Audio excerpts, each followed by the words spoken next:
agi sa mga airport, sa Puerto Princesa, ug Busuanga, nga gi-upgrade nato, o kung sa gipatikod natong bag-o nga airport sa San Vicente, og dayon mo agi sila sa dalan along the whole length of Palawan Islands, 500 kilometers. Just as I said earlier, pareha sa Manila, hangtod sa Lawag.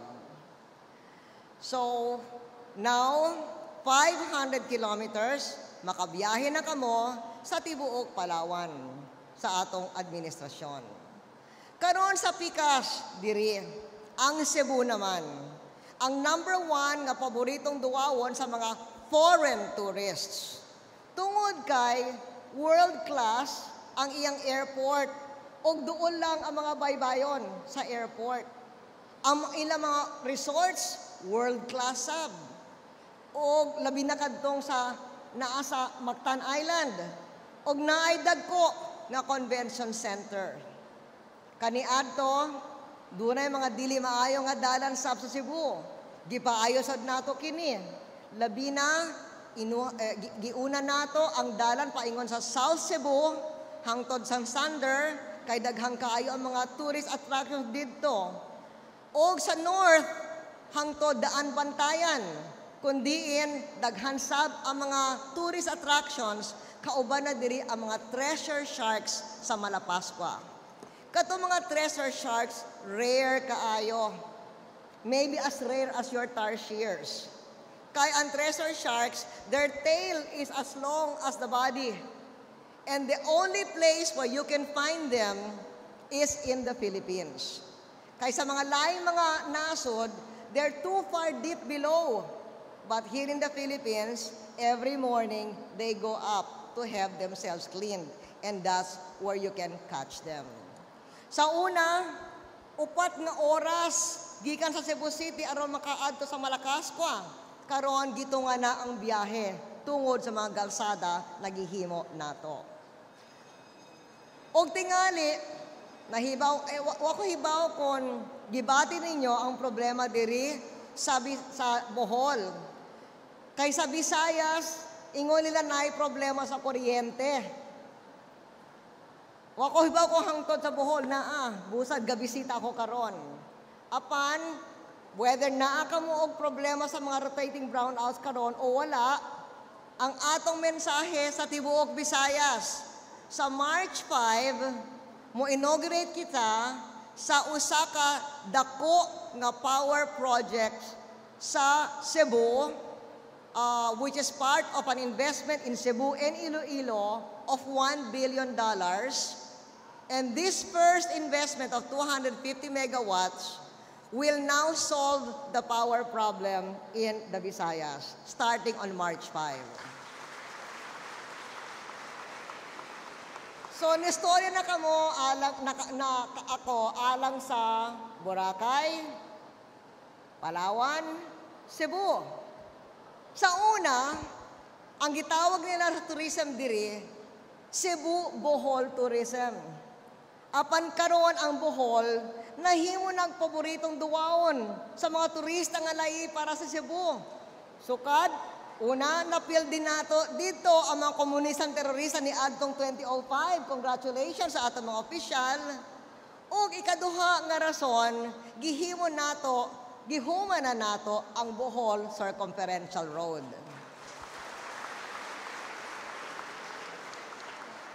Busa karon, gipatindog kita sa International Airport sa Panglao Island. Ganina, na nakalingkod kami sa mentablado, samtang nitindog si Father Estepa sa iyang welcome, nangutana ko ka na Governor Aumentado, kumusta na karon ang atong airport?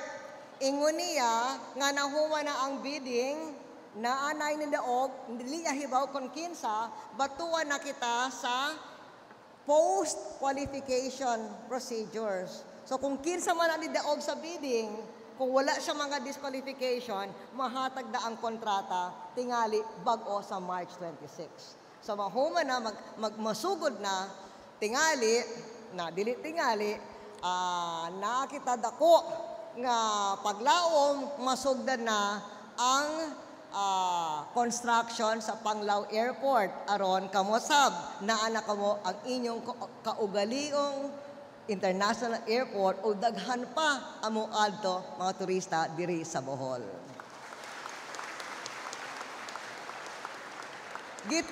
Gitukod sab nato ang mga pantalan. Ingon ni Congressman Chato, ang cruise ship port mahuman na sa Mayo. So kato mga dagko nga cruise ships muanhi sa Bohol. Mabisita kaninyo. Karon nakita port alang sa mga international cruise ships, nakita sa mga pantalan alang sa mga gagmay nga mga barko, roro, nga muod sa mga laing-laing lugar. Aron, makakonekta ang mga turista samtang sa Cebu, konektado sa Bohol, paagi sa Tubigon Port. O ang Bohol, konektado sa Camiguin, paagi sa Hagna Port. O ang Bohol, konektado sa Leyte, sa Southern Leyte, paagi sa Ubay Port. Ubay Port. Oo. So, ang mga turista sa Cebu, makaani sa Bohol, mga turista sa Bohol, makaadto sa Cebu, mga turista sa Bohol, makaadto sa Camiguin, sa ilang mga baybay, mga turista sa Bohol, makaadto sa Southern Leyte, sa mga diving spots nila. So, konektado ang kining parte sa Central Philippines paagi sa atong roro.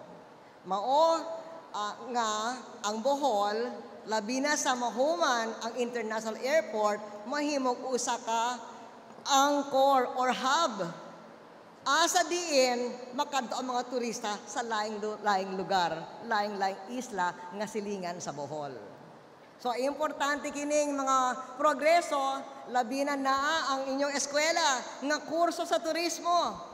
Aron masigurado nato ng atong mga estudyante nag-aaral sa turismo na ay trabaho sa ilang pag-graduate. Nalipay ko nga gitubag sa pribadong sektor ang atong pagpamuhunan sa dalan, airport ug roro. Ang ilang tubag mao ang pagpadaghan sa kapasidad sa hotel, lodging houses, ug upa pang infrastruktura. O kining tanan nilang investments gaabot sa term ni Secretary Durano, Isip Secretary of Tourism, hapit 600 billion pesos sa atong administration. O karon murag naa sa atong audience, usa ka prospective investor nga unya, storyahon nato siya, ang iyang tuyo, kung malipay siya sa atong conversation, naa siya og 1 billion investment diri sa Bohol. Apan, dili naman siya ang nanguna. Kay daghan na kaayo ang mga resorts. Ako nakaabot na sa tanan mga lungsod sa Bohol. O kada usa sa inyong mga lungsod, ingon gyud ni Congressman Chato, na ay potensyal alang sa tourism. O nakita ni ang private sector. Kay sa akong pagbisita, sa dugay na panahon,